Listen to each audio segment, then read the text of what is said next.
सेठी साहब, नैब सबसे पहले तो इरफान सदीकी साहब ने हमें बताया था कि नैब के खात्मे की तरफ जा रहे हैं, लेकिन अगर आज आप डॉन की खबर देखें तो वहाँ तो रिफॉर्म्स इंट्रोड्यूस कराई जा रही हैं हायरार्की में भी, और वहाँ के प्रोसीजर्स में भी ट्रांसपेरेंसी लाने की बात की जा रही है।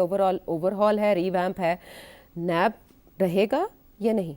देखिए, ये नून लीग पहले भी चाहती थी कि नैब को ख़त्म किया जाए, मगर इस्टेब्लिशमेंट की तरफ से रेजिस्टेंस थी, बाजवा साहब ने नहीं होने दी। उसके बाद क्या हुआ कि अब उन्होंने नैब के ऊपर पूरे डायरेक्ट कंट्रोल ले लिया इस्टेब्लिशमेंट ने, एक जनरल को आजकल लगाया हुआ है वहाँ। तो मैं ये समझता हूँ ये बड़ा अच्छा है अगर नैब ख़त्म हो जाए और जो अदर इंस्टीट्यूशनल रास्ते हैं करप्शन को रोकने के लिए वो किए जाएं।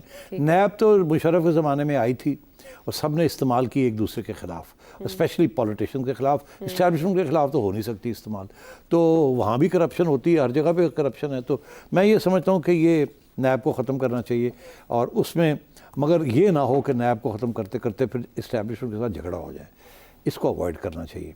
तो ये मिलजुल के ही बात हो कि जी हम दूसरे मैकेनिज़म्स को स्ट्रॉन्ग कर रहे हैं, और इस तरीके से ये हो सकता है। मैनिफेस्टो में ऐसा है जहां कुछ ऐसा है जो टकराव हो सकता है? नहीं, आगे चीज़ें हैं एक दो जिसमें इश्यूज बन सकते हैं, मैं आता हूँ वहाँ। करें बताएं। हाँ, तो मैं अभी बताऊँगा आगे।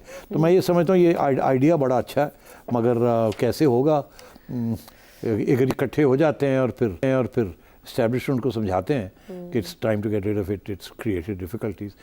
शुरू में ये कर लें, जितनी जल्दी करेंगे तो बेहतर है। अगर इसको छोड़ देंगे ना आगे और भी प्रॉब्लम्स बन सकते हैं इस्टेब्लिशमेंट के साथ। सब लोग तो यही तवक्को कर रहे हैं ना कि ये आपस में नहीं मिलजुलेंगे। तो इसलिए मैं समझता हूँ शुरू में ये बात हो जाए तो अच्छा है। अगर करना है तो कर दें, नहीं करना तो फिर उसको डिफैंग कर दिया जाए, अमेंडमेंट्स में कुछ करके ठीक कर दिया जाए। उसके बाद आ गया जुडिशल रिफॉर्म्स। इसमें बाकी चीज़ें तो ठीक है, जल्दी कर देंगे, ये कर देंगे, वो हो जाएगा। मगर जो इसमें लोकल गवर्नमेंट के बारे में जो है वो दिलचस्प बात है। वो एक तो ये कहते हैं कि लोकल गवर्नमेंट अगर कोई डिसॉल्व करता है तो उसकी डिसोल्यूशन के अंदर अगली इलेक्शन हो जानी चाहिए 90 दिन के अंदर। ये पहले भी था, अगर उसको फिर भी रीइटरेट किया जा रहा है। और दूसरी बात ये है, वो कहते हैं कि हम जो डिपार्टमेंट्स हैं गवर्नमेंट की, उनको लोकल गवर्नमेंट के अंदर नीचे कर देंगे, which is very good. That is what local government is about. Civil servants should not be running these local departments, they should be run by elected people. So this is a good thing. और restructure provincial finance commissions, ये बड़ा important है। अच्छा। ये इसका मतलब क्या है? देखिए, एक नेशनल फाइनेंस कमीशन है ना, फिर प्रोविंशियल फाइनेंस कमीशन है। जैसे नेशनल फाइनेंस कमीशन जो है वो कहती है कि जी इतने परसेंट जो है वो फेडरल गवर्नमेंट के पास पैसा रह जाएगा, इतने परसेंट जो है पंजाब को मिलेगा, बलूचिस्तान को मिलेगा, सिंध को मिलेगा, केपी को मिलेगा, वगैरह वगैरह। ठीक, ये तो होगी फेडरल नेशनल। अब प्रोविंशियल को जो पैसे मिलते हैं उनको भी फिर हिदायत है आइन के अंदर कि आप लोकल गवर्नमेंट को भी आप पैसे दें। तो होता ये है कि प्रोविंस जो है वो तो लोकल गवर्नमेंट को देना ही नहीं चाहती कुछ, और वो ऊपर से ये भी कि वो चाहते ही नहीं है कि लोकल गवर्नमेंट हो। वो MPs जो हैं वो समझते हैं हम ही हैं, हमने और नीचे किसी को नहीं क्रिएट करना, पावर डिवॉल्व हो जाएगा, ये कम हो जाएगा हमारा। तो इसीलिए प्रोविंशियल गवर्नमेंट पसंद ही नहीं करती कि लोकल गवर्नमेंट हो। ये जब भी फौजी आते हैं, डायरेक्ट मार्शल लॉ में आता है, तो वो प्रोविंस की छुट्टी करा देते हैं उनको इम्पोर्टेंट कर देते हैं और लोकल गवर्नमेंट शुरू कर देते हैं। इसीलिए local government works under the फौजीज, under the elected provincial people. ये लोकल गवर्नमेंट जो है इनको चलने नहीं देते। तो ये जो है इसको इम्प्लीमेंट करना बड़ा ज़रूरी है। वो कहते हैं 30% ऑफ ऑल प्रोविंशियल फंड्स जो लोकल गवर्नमेंट को देंगे। ये अगर हो जाए, आई स्वेयर एक इनकलाब आ जाएगा लोगों की ज़िंदगी में। आपको जो लोकल सारा खाता ही हमारा जो है ना वो लोकल गवर्नमेंट का है।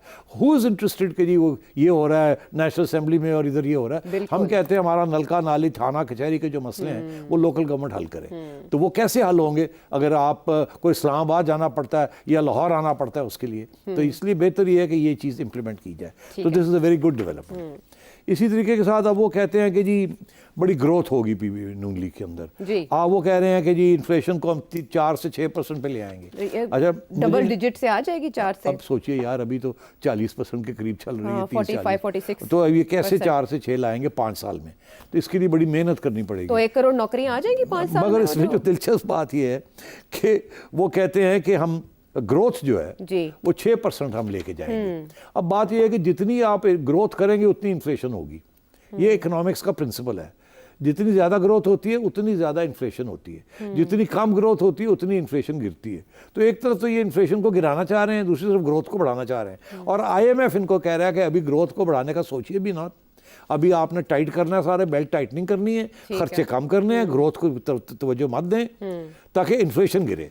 तो अगर ग्रोथ करेंगे तो इन्फ्लेशन नहीं गिरेगी। तो इसके अंदर एक तजाद नजर आ रहा है, कॉन्ट्रडिक्शन है, और मैं समझता हूँ ये सिर्फ ड्रामा ही है। अच्छा आगे आए आप।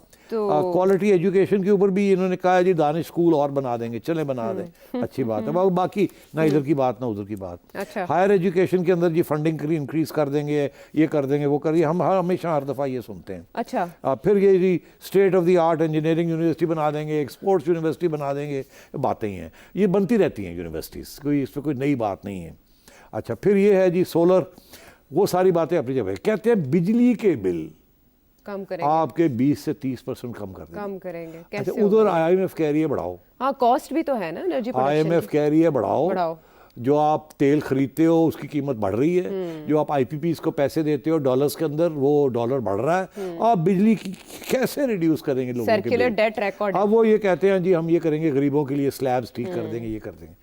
अल्लाह करे कुछ करे गरीबों के लिए, मगर ये जो कहना कि 20 से 30% बिजली के बिल कम हो जाएंगे, ये होना छोड़ा कोई नहीं, रियलिटी बेस्ड नहीं है। अब आइए कि जी अपना डिस्कोस को प्राइवेटाइज कर देंगे। डिस्कोस को प्राइवेटाइज करेंगे तो और कीमतें बढ़ जाएंगी। उसकी वजह ये प्राइवेट सेक्टर जो है उसकी प्रॉफिटेबिलिटी की बात होती है, हाँ। यहाँ पब्लिक सेक्टर में प्रॉफिटेबिलिटी की बात नहीं होती।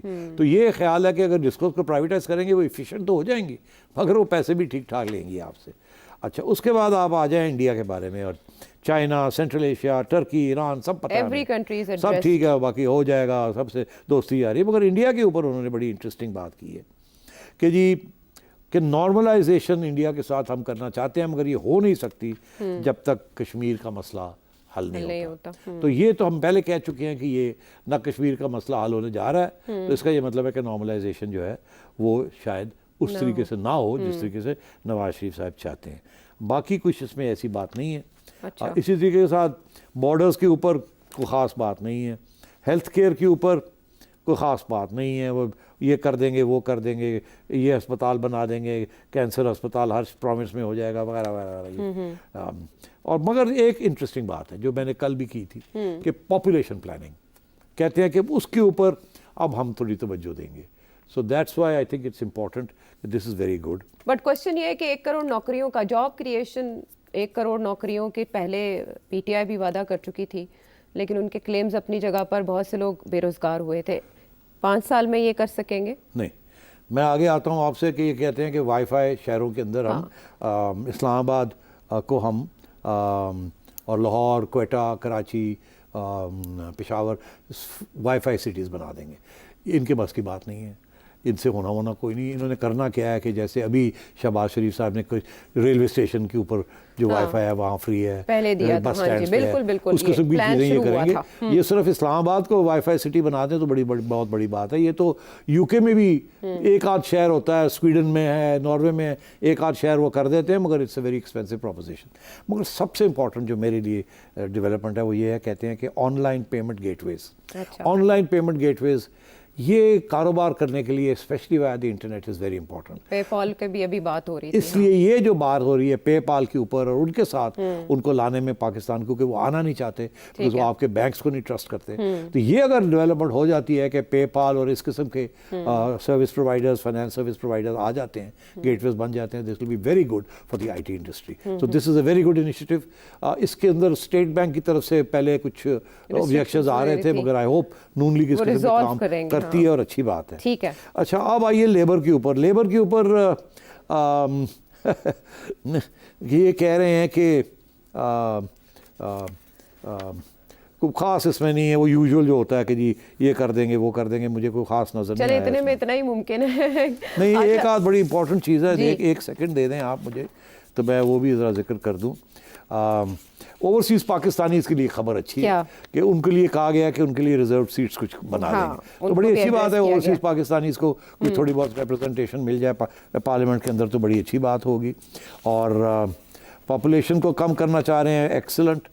माइनॉरिटीज़ के लिए और जो फोर्स्ड कन्वर्जन्स होती है यहाँ, वो उसको कहते हैं हम रोकेंगे, करके दिखाएं, हम तो बड़े खुश होंगे। बड़ी अच्छी बात है कि नून लीग जैसी पार्टी, कंजर्वेटिव पार्टी ने इसकी तरफ तवज्जो दी है।